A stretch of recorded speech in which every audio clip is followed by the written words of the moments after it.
Baggies out, baggies out, baggies out. Dun dun dun. Intro done. Boom. All right. What's in your flight bag? Casey, go. What's in your flight bag?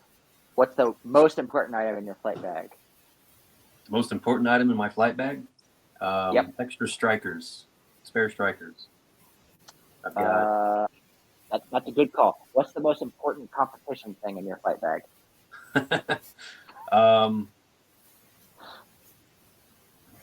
Let me think about it. So I've got my flight board, which has my iPad and my instruments and GPS is mounted to it, so I can see all the things. All the things. All Patrick, the things. what's your most important thing in your flight bag for competition? Probably my computer.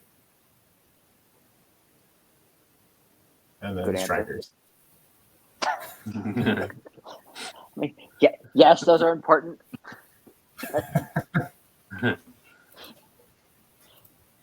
What about you? I'd say my baggies. Baggies for sure. Oh, fair enough. Those go in my flight bag until I get in the basket. You definitely can't compete without your baggies. Yes, it becomes very difficult. Do you bring your whole flight bag in the basket when you fly? Yes. I have my flight bag mostly set up where it should only be stuff that I would need in the air. So I have a couple extra strikers in there. Actually, no, that's not true. I have all my extra strikers that live on a carabiner. But so I have like my baggies go in there in the flight bag. Markers if I need that for like fly on type purposes, although that's not as important nowadays, or it's becoming less important. My tool belt. What else is in there? Do we have a picture of you my in the tool belt? I don't think I actually have a picture of me in the tool belt. Because I've seen it. I've seen you in that tool belt a few times, and it looks like you were just like, you're like, Katie, I need a divorce. I'm gonna marry. I'm almost certain I've seen a photo of you posted, maybe by Karen. Probably. I probably don't have the picture. I bet Karen probably does. She has to have one. Yeah. I'll text her and find out and see if she has one. We can show it. Yeah. Every time I see you in it, I just get reminded of like somebody working at the carnival at like the games section. How many tickets do you need?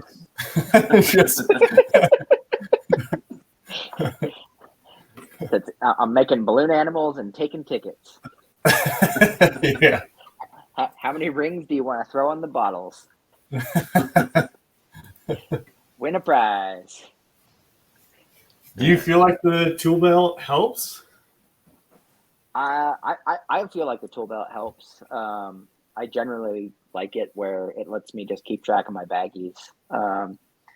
Because then I will set up the baggies in such a way so the next closest task is always on the right. And then as I fly through the tasks, I just move them over. And if I have a task where there's like a shared bag, so like a JDG and a double or a Gordon Bennett or whatever, there's two tasks at one target or one field, then they both go in the same pocket. So I know that also helps sort of serve as a reminder of like, hey, you're supposed to be throwing two things right now, not just one. Do you put like a rubber band around them, or are they pretty much just rolled up? They're just rolled up. So I undo whenever I take off. I will immediately undo the first bag from whatever rubber band it's rolled up in, because I don't want to like mess with that as I'm coming into the target. That's something I can do beforehand. If I have time, I will do all of the bags at that point. If not, then I'll do the rest of them later.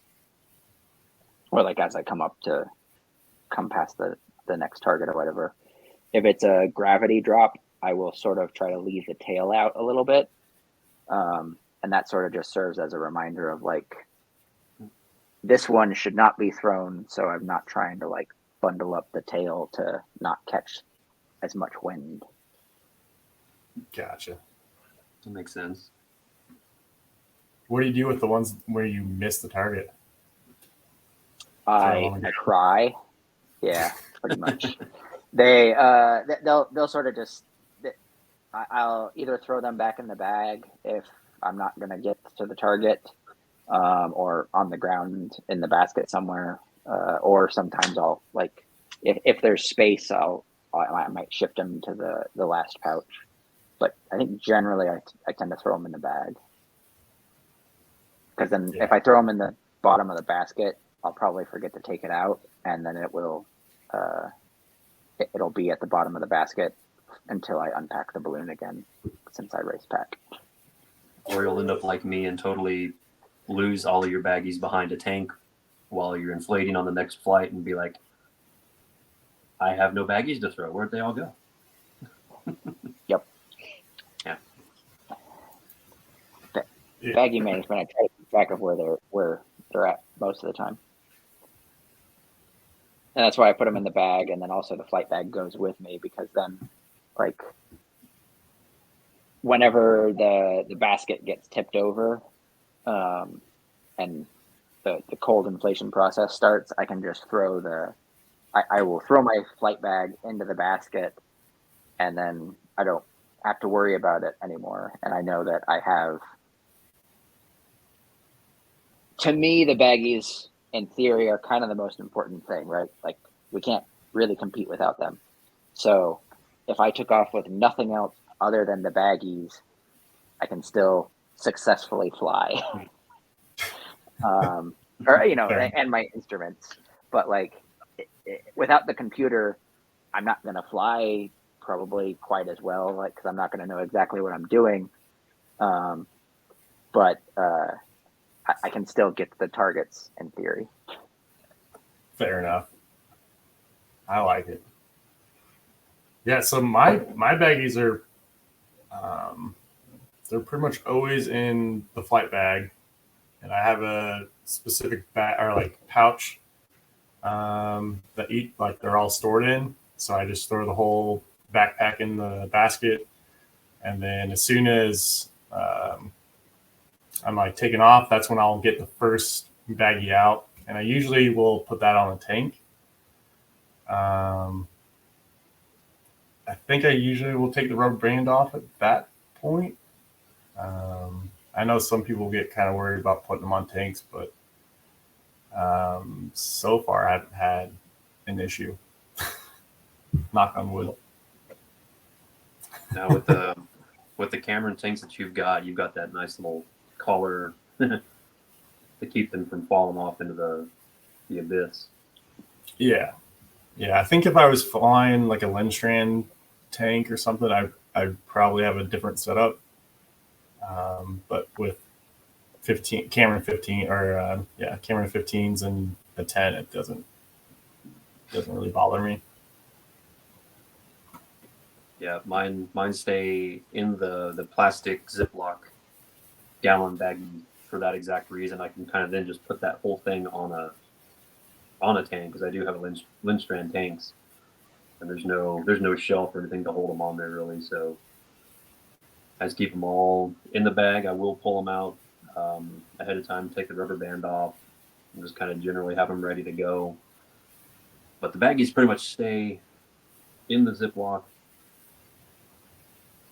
for the duration of the event, and they rarely come out of the basket. Even like between flights, I tend to just leave everything baggie related in the basket. My flight bag will of course go in and out with me, but I always fly with my flight bag too.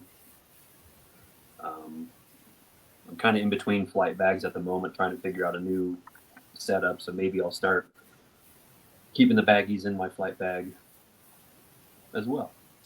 like you're trying to find a new flight bag, or Yeah, the one a that I've been new using for the setup for the last flight bag. couple of yeah, the one I've been using for the last couple of seasons is like literally, falling apart and ripping apart at the seams because it sees pretty much daily use with me because you're flying ride balloons, um, and so it gets beat up and thrown around a lot compared to the average flight bag, I think. So um, I Are want you to find still one that's a are you little. still using that? I can't remember the brand. It's the same one that you sent a link to for me that I picked up.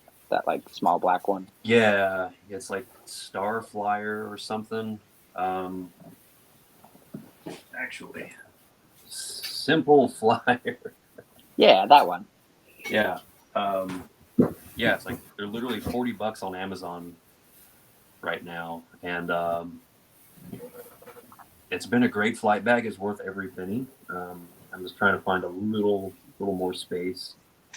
So my flight bag has a lot more stuff than the typical person, but I pretty much put everything that I've ever needed at one point or another on a balloon flight. I keep it in there all the time.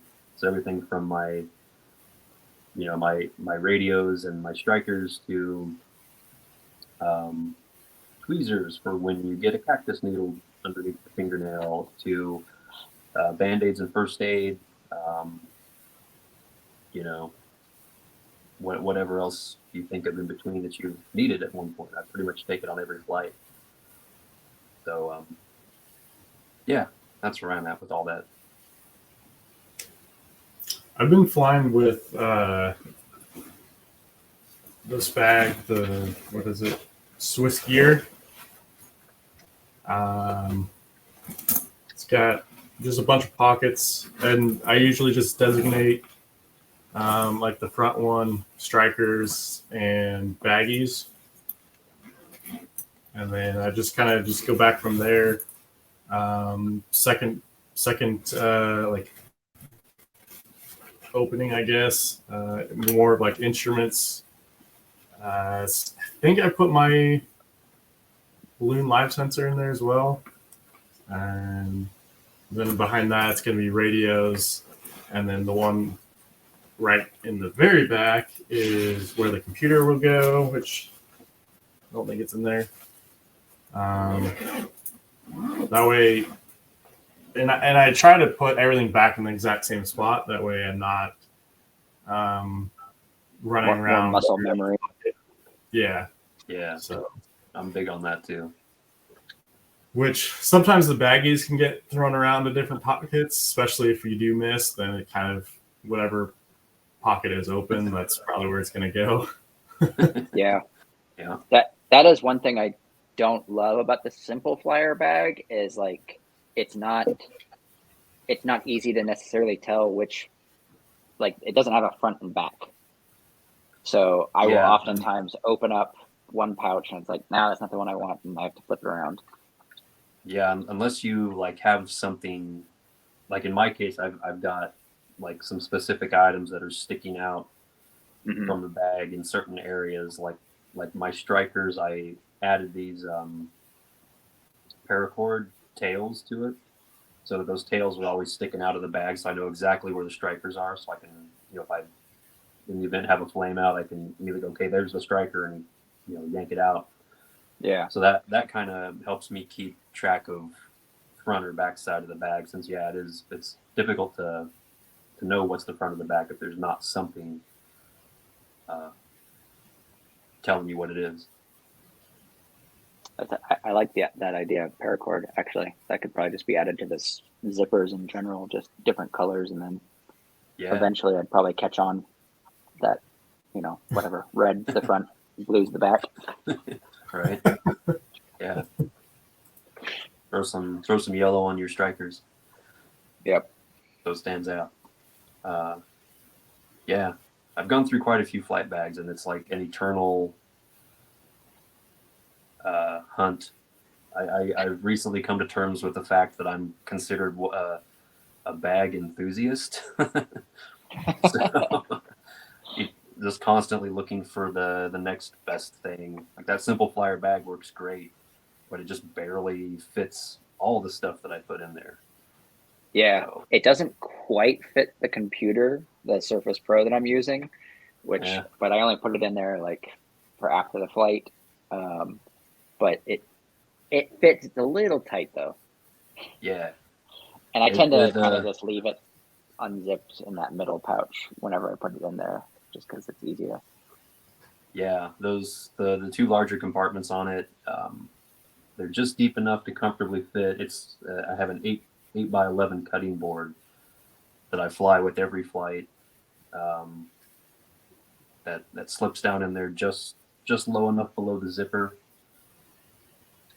There's just enough room so that you don't have to take anything off the iPad, or off the board rather. It just all is nice and comfortably fit.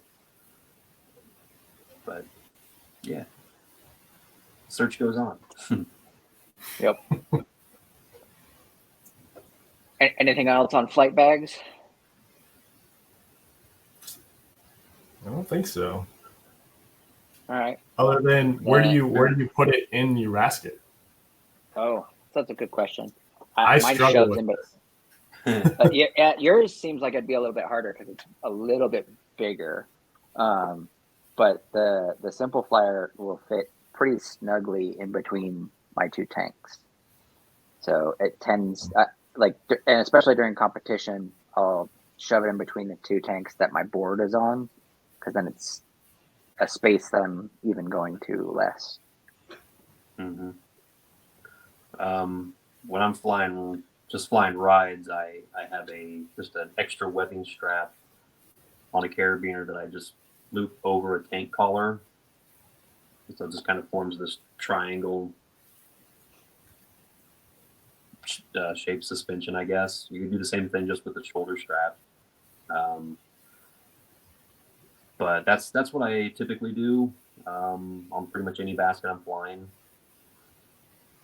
And except for one of the ride baskets that I fly on a single T has these two anchor points in the pilot compartment where I can hook one end of the bag on one anchor point and the other end on another anchor point, and it holds the bag just nice and like firmly open, so you can access everything and not have it be scrunched in.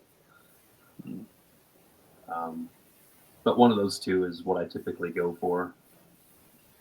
Yeah. That's one thing I miss about the triangle basket is the cutout on those 10-gallon tanks. Because what I used to do is just hook this like right on the edge there, and it would stay for the whole flight. Even like a rip out landing, it would stay. But switching over to the square I'm basket, kind of surprised it would actually hold on for a high wind flight like that. Yeah, it like I don't think it really ever popped off. Would you Which put it is on like really the down tank side, or the down side that lays on the ground? Yep. So that's pretty much just how I was trained to begin with. Just put my bag there, and then obviously flying a triangle basket for 10 years or so. Just kind of carried it over to like every bag change. But since I got the square basket, I just drives me nuts. I don't have like a tank to just quickly throw on, and so I've probably been shoving it in between the tanks, kind of on the side, and I guess that's probably my best option right now. For a while, I was just throwing it on the floor, which really was annoying me. So Mine's made it to Space the is floor a number of times. space is already at a premium for walk-in space in the basket. So anything that's taking up space there is annoying. yeah, Yeah. especially Well, when you're stepping up. Yeah, and if it's like an especially hurried inflation where you're just like, we got to get up and go, you just throw it in there, and like I'll deal with it when I'm off the ground. Yeah. But yeah, that's generally how like mine I just throw in at the bottom of the basket on like the wicker downside in between the tanks there for inflation. Then once I stand up, then it gets shoved in between the tanks. because, but while it's doing cold inflation, I don't like bother to crawl in there. I just lob it in there. I'm glad I'm not the only one. Like you're going bowling. Yeah, exactly. I got other shit to worry about. I'm not worried about where as long as the bag's in the basket, I don't care where it is at that point. Yeah, everything I need is in the basket. Okay. Yep. Yeah. I've tried putting like the bag, so your basket's laid over. I've tried putting stuff on the top, like of the basket, I guess. And I hate doing that. I always either forget or it's like yeah. I'm ready to go hot, and then it's like I gotta take all this shit off or move it or whatever. Yeah. Yeah. So I tend to like I tend to do everything just on the back of the truck once we get going, because then it's close enough that if I want to throw it in the basket, I can, or after I've stood up, the crew can grab it and get it to me. Yeah. I like that idea. Because I've forgot that the bag is like on top of the basket and end up standing on top of it so many times. Yep. So. When I first started carrying a flight bag with me on smaller balloons, I was keeping the bag hanging on the outside of the basket for a while.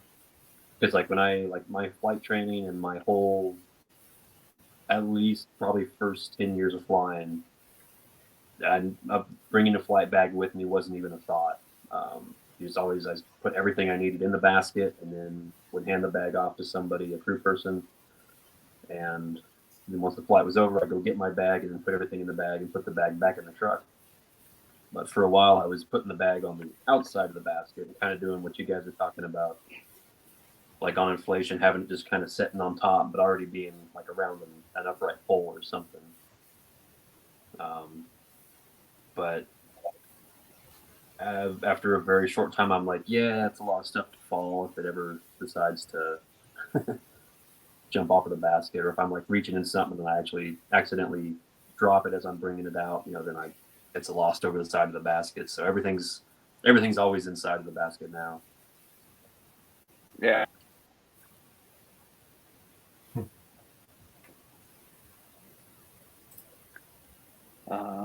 I guess we're sort of already getting into it, but then I guess we can roll into what's your setup in the basket for competition, which we've already been talking about a little bit. But how do you situate? What we've all sort of commented where our baggies go. What about your like boards? What do you do with your computer and instruments and stuff like that? I think Patrick's got the easiest setup out of the three of us. I might. Yeah, I'm not. Do you just stick your computer on a tank and call it a day? Almost. So I'm not a big board guy. I thought I would be when I switched over from triangle to square, but I really just started to use RAM mount for everything. So if it doesn't go on an upright, it's going to probably in a RAM mount. So I think I have at least 2 RAM mounts for like a computer. At nationals, you're going to have another device. I think at times I had 3 just on the tanks kind of around me. So yeah, I'm not a board guy at all. The only time it might be convenient is to write some stuff down, but I generally don't write anything down. If I have to write something, it's probably in the computer. Yeah, same. The big thing that I like about the board is just the ease of putting everything in the basket, basically, that I need in one motion. Because I'll basically have my board set up and ready to go, everything mounted to it. prior to inflation, or I'll get it done during cold inflation before I stand the balloon up. It's the board and everything on it sitting on the back of the truck. As soon as I get stood up, a crew person brings it over, and I just set it on top of the tanks and mount it however I'm mounting it. That's the biggest convenience for it. Other than that, transporting it and moving it around is a gigantic pain. Yeah. Because it takes up a lot of space and it's kind of bulky and cumbersome at times.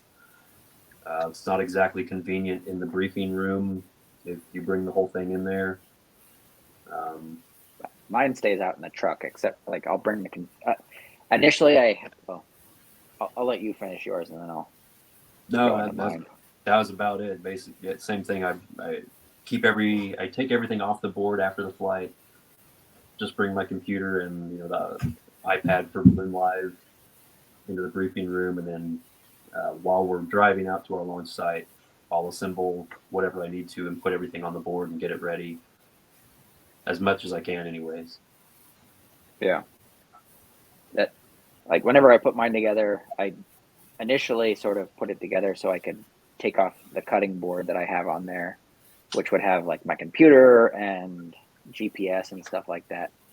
And I thought that I would take it into briefing, which I will sometimes, but generally I'll just take the computer and the GPS maybe with me, or if I'm doing the balloon live sensor, then that will go with me, so it can, if I want to initialize that, then I might do that.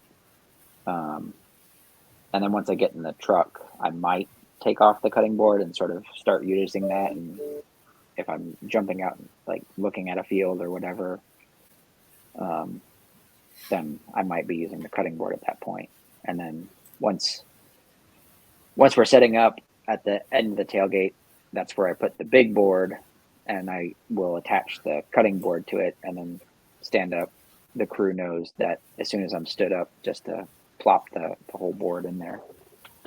Mm-hmm. But like you said, it's kind of I love it for that part of it. It's super simple, and I don't have to worry about it for any of the inflation process, and like attaching it is very straightforward because anyone can just pick it up and set it in there. But traveling around with it is a pain in the ass. Like Patrick uses RAM mounts for his stuff, so that's his method. What do you attach your board with? So the board attaches to the bolster with a big. It's a piece of PVC that I've just cut out and put some. It's not styrofoam, but like some padding. Basically, I think it's carpet padding. Is what I end up using, and so that protects the bolster and also sort of just increases the tightness on it. And so that holds on there, and then everything else is basically just Velcro. So I Velcro the computer, I Velcro the tablet, I Velcro the clipboard that I have on there, which I'm not a huge fan of.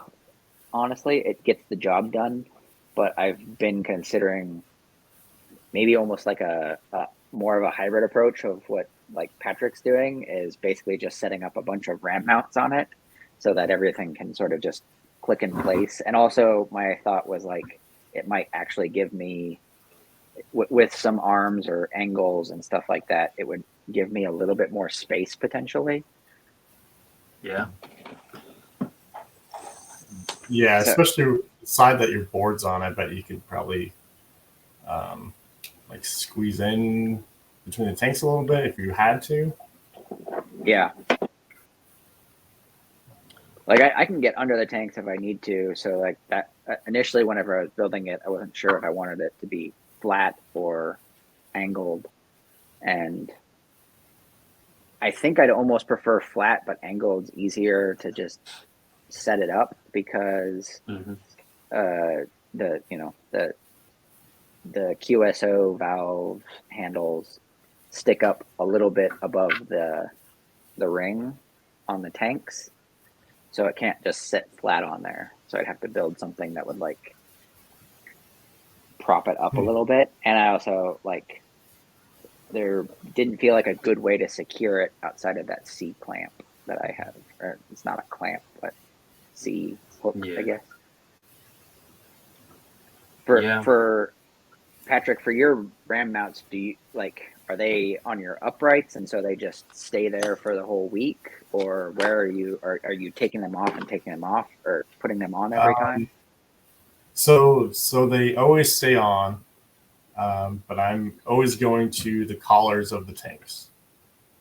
Okay. So that seems to be the sturdiest place I can get. I suppose the upright would probably work, but I don't think it's really any better. I think the tanks are probably the best bet. And Patrick, you don't race pack. Like, you keep your envelope out in the basket all the time. Zarek and I race pack a lot, and that's gone into my thought process about not having.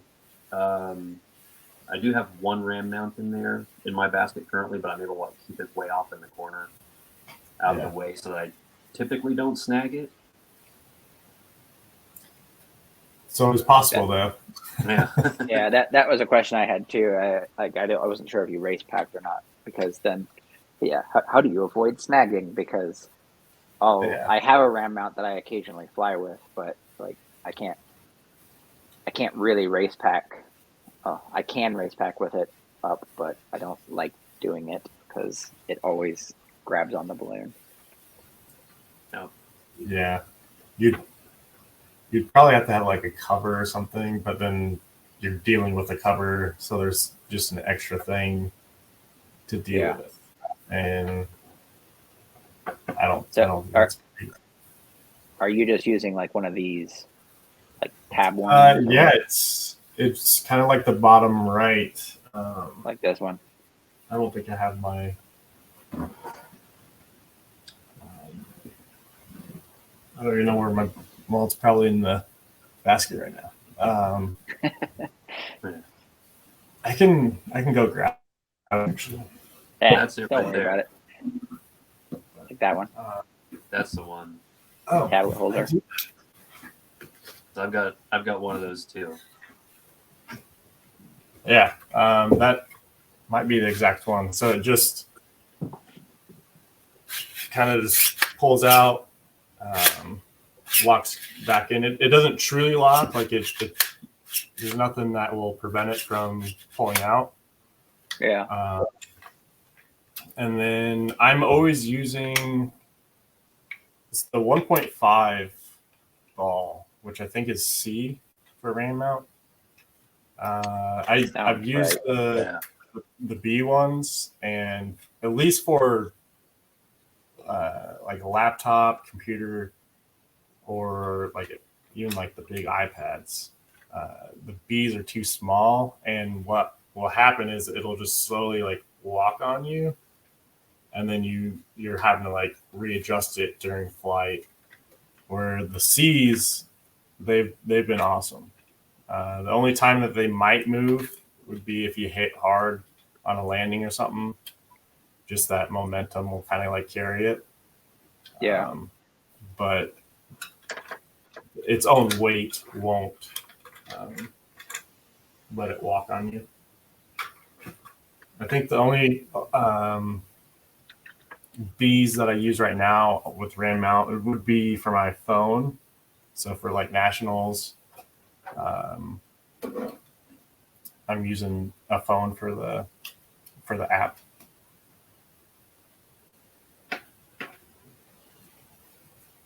Yeah, I've got when I do use ram mount stuff, I got a mix of B and C size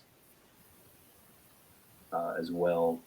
And definitely agree the B works better for smaller, lighter stuff like the phone should be fine. But yeah, if you're mounting a computer or anything of any weight, you probably want to go up in size. Fun fact about that ram mount that you showed there, the one that you use, if anybody's using a Surface, if you have a Surface Pro and you have a case on it, it probably won't fit. I had a Surface Pro 3 that I was using, and without the case, you stretch it to its max, it would just barely fit in there. But as soon as you put a case on there, it was a no-go. So, fun fact. Are you only putting up your computer then in the RAM mount? Like, where's all like your other stuff going? So like, yeah. So the flight the instruments, computer, balloon life sensor, all that stuff. yeah. So the computer is going to go in the RAM mount. I don't like the Balloon Live Bluetooth connection. So I run a hardwire from the computer down to the GPS. I would say the last couple of years, anyways, I've been just having the GPS in my bag, my flat bag, and I'll just pull the cable right out and plug it in. The Balloon Live stays in my bag, so I'll just turn that on real quick and then throw it back in the bag and then just connect it on the computer. Digitool is going to be on the upright, and that's usually going to be on my forward right upright. And then radios are going to be on the uprights, generally behind me. So I usually will have like a team radio and then a chase radio.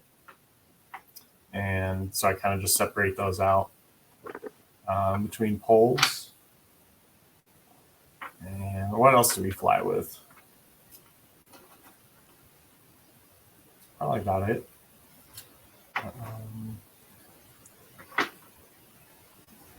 Yeah. So what I like to have everything flight ready. So, and kind of what I mean by that is when I go to stand up, I should be able to basically stand up and take off without having anybody else really like assisting. So I know you guys like bring the board in as soon as you stand up. Like I just want to be able to completely stand up and pull the tie off and go if I have to.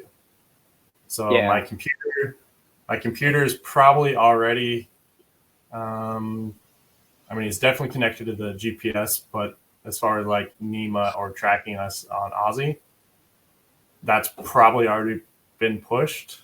But even if it wasn't, as soon as I take off, I can just hit NEMA and we're all good. Yep. Yeah, same. And that's generally how I'll do it too. Is like everything's pretty much started. Like for sure GPS is probably running by that point. But that's also like, so I think we're both sort of trying to get to the same goal. Like that was my goal with the board too, is I wanted to be able to stand up and get off the ground like as fast as possible. So even that, so the board that's why the bag goes in and then everything else is on the board.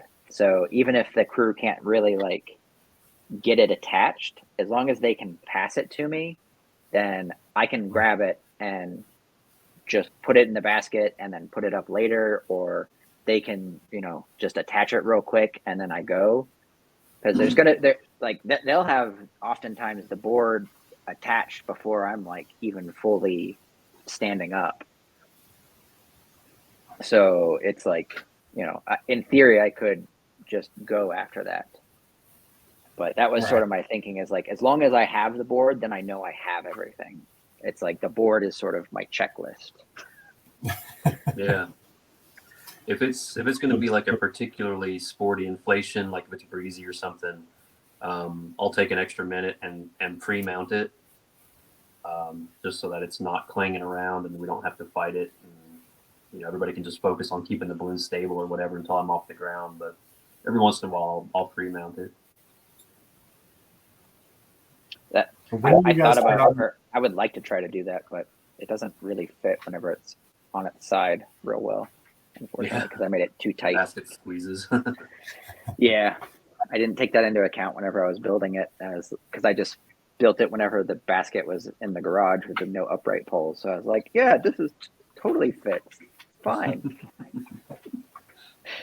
Actually, whenever I first put on the my board the first time for an actual flight, I hadn't taken the hoses into account, and it was like rubbing on the hose and like pretty bad. I was like, oh, that's not going to work at all. So I marked where it was at, and then I did a little cutout for the hose to go. Yeah. Gotta make room for the hose. Yep, it's important. Yeah. When do you guys turn on your balloon live sensor? Prior to inflation. Like when once I've committed to launching from a spot, I should say prior to hot inflation. Once we've committed to a spot, then I get the balloon inflating. While it's inflating, I go do my arranging and turn everything on, connect everything and get everything going, so that it's pretty much already going and ready when it's put in the basket. Mine's going pretty much.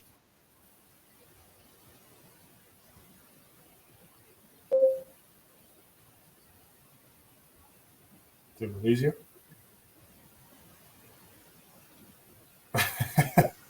Now I'm back. There you I'm go. back. My AirPods died. It went- Yep. My balloon live sensor is pretty much turned on either during briefing or like pretty much right whenever I get in the truck. So that I want to mess. I've had the NEMA connection sort of fritz out on me a couple times where I've had to troubleshoot it, and troubleshooting that in the air is a real pain in the butt. So I try to make sure that is working before like I'm having to do too much other mental things. Yeah. Yeah, because there's a decent amount of people that at nationals anyways, you get done with the briefing, whatever, and you hear them turning them on. Yep. And I I've think a lot tried of people both might be ways. turning them on just to make sure that it like, well, they want to connect it to the app and make sure that it's like doing all the updates and syncing with that. But that generally seems more reliable to me than the NEMA connection, which, I mean, the NEMA connection is generally good, but then every now and then it's like, it just doesn't want to work. And I've had to restart the computer once, which that's a fairly time consuming process to close out of everything, restart it, and then get back to competition ready. It's also dangerous because, you know, you're hoping that you saved everything in Aussie correctly for it to pull back up. Yeah. Yeah. Yeah, I've tried both ways. I've tried turning it on, you know, at the briefing or just after. I've tried when I start the fan, I'll turn the sensor on. And I've had enough times where I don't rely on the sensor to talk to Aussie. That's what my wired GPS is for. Yeah.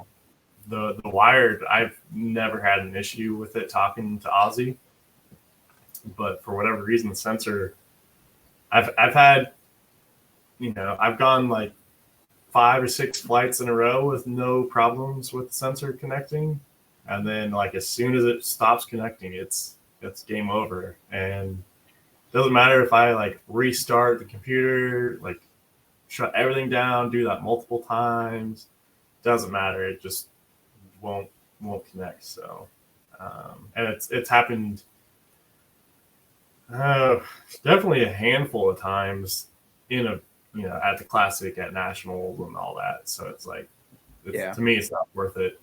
And I'm guessing it's probably a computer issue, but I really haven't figured out what's causing it to know.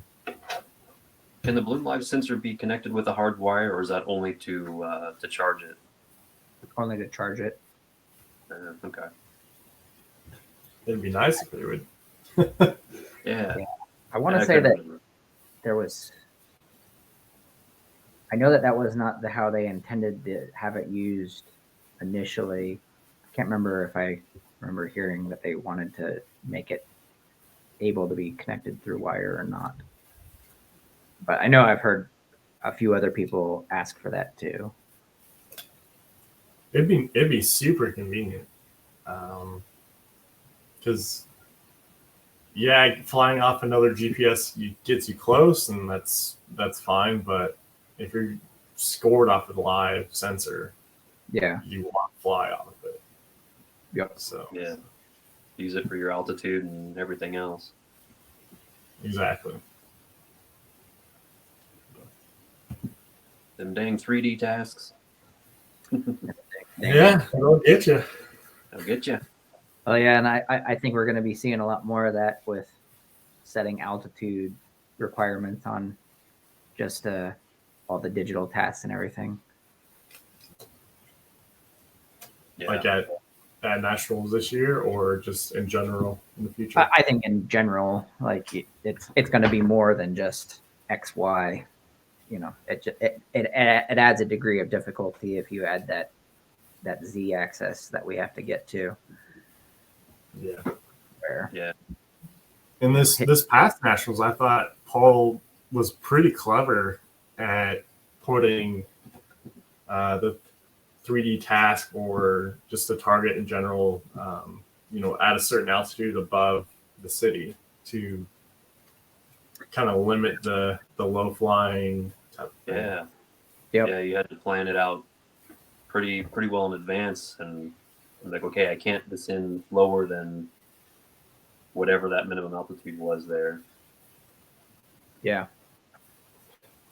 There was a lot of that at the World. 1,000 or something. He was doing altitude requirements where it's, whatever altitude you declared at, then the target had to be at least 1,000 meters above that or whatever.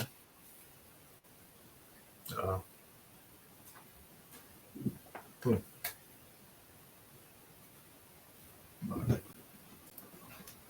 right. Yeah. Well, do we want to wrap it up from here then? Yeah, let's do that. That was a good first Baggies Out podcast. Yeah. I'm losing my light, so we're past sunset here. I'm going off a computer light right now. I guess any closing remarks before I hit the button then? Hot air balloon competition is awesome. Yeah. Best thing in the world. Getting closer, just a few more, 2 or 3 more months, and we'll be flying again. Whee! Yeah. First event for me is in April. April? No, May. Jesus, not April. I'll say. RGC or RGC. Yeah. I mean, I guess Top Gun too. We got Top Gun next weekend. There you go. Are you gonna go to Louisville in April and fly Kentucky Derby? I think that's in April. It's only a few thousand miles. we need a catchphrase to close it out. I don't know what that is though. I don't know. We'll figure it out.